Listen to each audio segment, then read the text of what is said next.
Homem que Mordeu o Cão e outras histórias é uma oferta Homes Place. Deseja a todos boas festas e um 2015 com saúde. Título deste episódio: Chariots of Paios.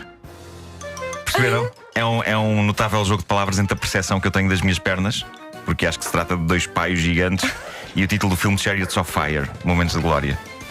Chariots of Paios. O cão! Era o único comentário que se impunha. Meus amigos, eu não sei o que é que me deu, mas fiz 10 km em 1h12. Foi uma experiência peras a corrida de São Silvestre. É certo que desde sábado que ando e que me agacho para apanhar coisas com a destreza de um indivíduo de 80 anos. Mas valeu a pena. Ontem de manhã foi pior. Ontem de manhã foi daquelas vezes em que eu conseguia ouvir várias partes do meu corpo a gritarem comigo, do género: mas tu estás louco, mas tu sabes quem és! As minhas barrigas das pernas urravam de dor. O meu joelho esquerdo, eu acho que o meu joelho esquerdo de facto chamou-me um nome qualquer. A sério, aquilo não era só dor. Eu creio que o meu joelho esquerdo estava francamente ofendido comigo. Mas foi fenomenal. O organizador da prova, o Hugo, ele tinha-nos dado um conselho sábio, a mim e à Ana. Ele disse: assim que for dada a partida, corram só durante 10 minutos, depois caminhem rápido 1 minuto, voltem a correr 3 minutos e vão alternando assim: correr 3 minutos, caminhar rápido 1, correr 3, caminhar. Sábio conselho, sem dúvida. Outro sábio conselho foi: façam uma boa gestão do esforço, não se esgotem logo no arranque a correr que nem uns loucos. E eu, claro que não, então eu por mim fazia isto tudo a andar.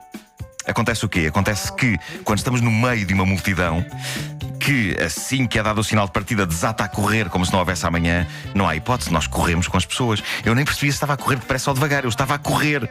Estava a correr, se calhar, depressa demais, tendo em conta que era o começo da corrida. E eu percebi que estava um tornado de velocidade quando reparei que a Ana tinha ficado para trás. E eu virei-me para trás e ela começa a dizer-me: estás a ir muito depressa! Mas eu sentia-me inspirado. Tu ultrapassaste a tua mulher? Eu sentia-me louco, Wanda! E os conselhos que nos deram funcionam claramente melhor quando não se está rodeado de uma quantidade de pessoas que não só estão de olho em nós, porque havia lá imensa gente simpática a gritar coisas do género: Ganda Nuno, parabéns pela força de vontade, vamos em frente, Marco!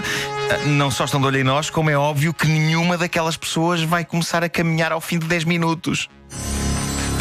A Ana e eu apercebemos-nos que parar de correr para começar a caminhar ao fim de 10 minutos ia ser demasiado humilhante. Aliás, eu na verdade ao fim de 10 minutos estava pronto para caminhar, eu queria lá saber. Só que a Ana diz-me: não vamos caminhar, vamos correr mais 10 minutos e caminhamos depois. E eu respondi: num misto de frustração e de vontade indomável de me superar. Eu respondi: porque a correr é difícil articular outro tipo de sílabas. É ótimo porque significa qualquer coisa e ao mesmo tempo dá para respirar. Se pensarem bem nisso, nós conseguimos respirar só com ahãs. Feitas as contas, foram poucos os momentos em que caminhei.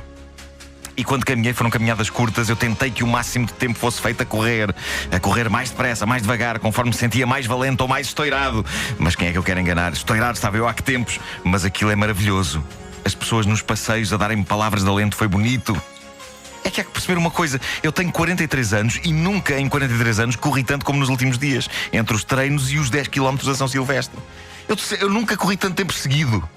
E depois não eram só as pessoas nos passeios, era dentro da prova, o convívio com as pessoas e o sentido de humor delas. Aquilo é uma experiência humana que eu recomendo e com momentos surreais. Eu tirei várias selfies com pessoas durante a prova. Mas tiveste tempo para isso? Selfies a correr é das coisas mais surreais de sempre. Não te passa Tudo desfocado, mas tudo desfocado. Tudo desfocado. A minha expressão pretende ser de alegria e simpatia para com as pessoas que quiseram tirar selfies comigo, mas na verdade é apenas de dor e horror. E há duas pessoas a quem eu tenho de agradecer, porque a dada altura eu senti que estava a empatar a velocidade jeitosa que a minha Ana consegue correr. E eu disse-lhe: vai em frente, não te prendas por mim.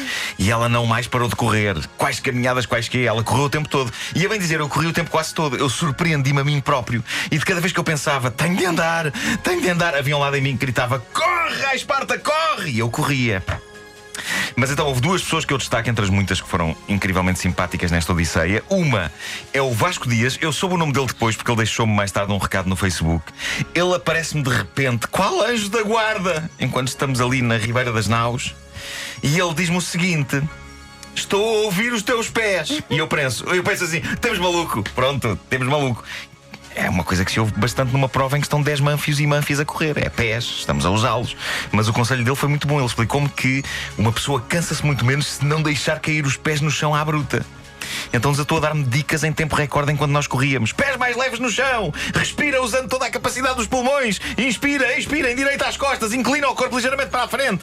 E eu só pensava, mas endireita as costas ou inclina o corpo, o que é que eu faço? E eu ia obedecendo tudo. Eu obedecia tudo o que ele me dizia como se estivesse na tropa. E a dada altura ele diz, não, assim parece o corcunda de Notre Dame. Foi hilariante, mas a dica foi boa. A outra pessoa foi o Ivo. Eu peço desculpa, não tenho o apelido dele, mas o Ivo apanhou-me na zona mais tramada do percurso, que foi já na volta para cima, na escalada para o Marquês de Pombal. Ora, todos nós, possivelmente, já fizemos a Avenida Liberdade a pé. Vocês já devem ter feito. Sim. Só que eu nunca tinha visto a Avenida Liberdade por aquele ângulo. Ou seja, de repente a Avenida da Liberdade parecia o Monte Everest. Porque a ideia era subir toda a Avenida Liberdade e depois dar a volta ao Marquês e descer a Avenida Liberdade. Subir a Avenida Liberdade a correr, meus amigos, é o maior inferno que eu já passei em toda a minha vida, porque o Marquês de Pombal parece sempre pequenino. Nunca mais se aproxima. O Marquês de Pombal nunca mais se aproxima. Em compensação, a descida da Avenida Liberdade é das coisas mais libertadoras de sempre. E eu acho que aí ganha uma velocidade absolutamente alucinante. Mas é que a subir, normalmente fazemos isso de carro, não é? Não temos ideia de que a correr aquilo custa um bocadinho mais, não é? Mas não te sentes orgulhoso? Eu sinto-me muito orgulhoso de mim próprio e quando passei a meta e vi o tempo que tinha feito, foi alucinante. É verdade que eu sentia que os meus pulmões estavam soltos dentro de mim e a dada altura eu pensei mesmo que os pulmões e o estômago tinham trocado de lugar. A sério, eu fiquei com a sensação de que o estômago estava aqui no peito e que os pulmões estavam quase a sair pelo rabo. Bonita imagem. Vais agora no ano novo continuar no running ou isto foi uma vez sem exemplo? Vou continuar. Isto não se pode parar. E lá está.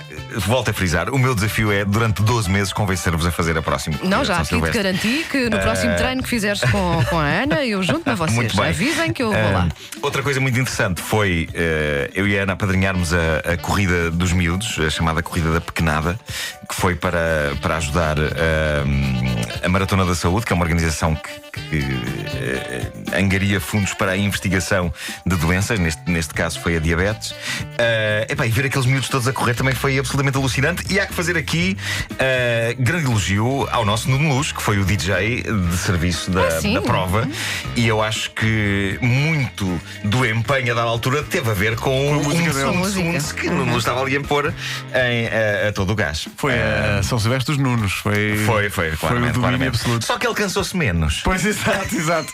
Ele cansou-se menos. Ele não mexeu as perninhas. Agora, no dia seguinte, foi de facto incrível levantar-me da cama, porque as primeiras horas do dia foram todas feitas a gemer.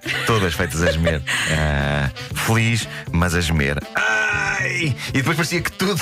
Depois era o meu filho: papá, dá-me ali aquilo que tal. E eu: não, meu pequenito, que papá não se consegue mexer.